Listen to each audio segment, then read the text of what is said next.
Now we have the syntax to handle a number of different scenarios, but our conditions, the conditions that we're testing for in order to execute certain blocks of code or not, are still very simple. We're still only able to check on one very simple condition. A single condition, such as the value of the variable age being greater than 25. If we wanted to make multiple conditions, then we need some way of combining them together so that Perl can make sense of what we're trying to specify. We need to be very precise about the way we do that.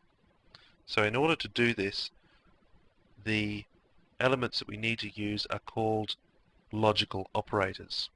Here is an example of a logical operator at work. This is the AND operator. So here, in the case of presumably we're putting an ad in the paper to find a housemate, we're able to specify two different attributes that we require the person to have. We need them to be both over 25 and we need them to be an easygoing kind of person to get along with. As you can see, we're able to mix string comparison and numeric comparison operators within the one multiple condition. We can bridge that gap by using a logical operator.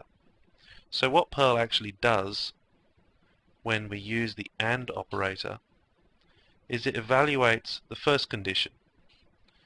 Is the person over 25? And if they are, then it goes on to evaluate the second condition. And only if both of those conditions evaluate true does the overall condition, the multiple condition, resolve to a true value. If the age is less than 25 or equal to 25, then this side of the condition is false. And Perl actually won't even bother to evaluate the other side here, because it knows it needs both sides in order to get a true response for the entire condition.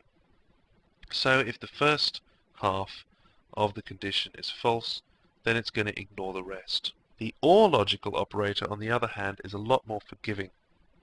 For instance, we may want to specify that someone is over 25, but if they're a particularly mature person who is younger than that, then we'll let them off that age discrepancy and we'll consider them as a potential housemate anyway. So what we're able to do is use the OR logical operator. And this works in a very different way to the AND logical operator. If the first condition on the left of the operator is true, if the person is over 25, then because we only need one of the two conditions to be true for the overall multiple condition to evaluate true, then it doesn't even bother to check whether they're a mature person or not. The whole expression evaluates true. If, however, they're not over 25, then it will go on to check the other side of the multiple condition. So if either of those are true, using an OR logical operator, then the entire condition will evaluate true. We can also use the NOT logical operator. The NOT reverses the truth of whatever it immediately precedes. So in this case, if the value of the variable smoker is true, then this condition over here on this side will evaluate false. This is a way of succinctly expressing the fact that we want a non-smoker as a potential housemate.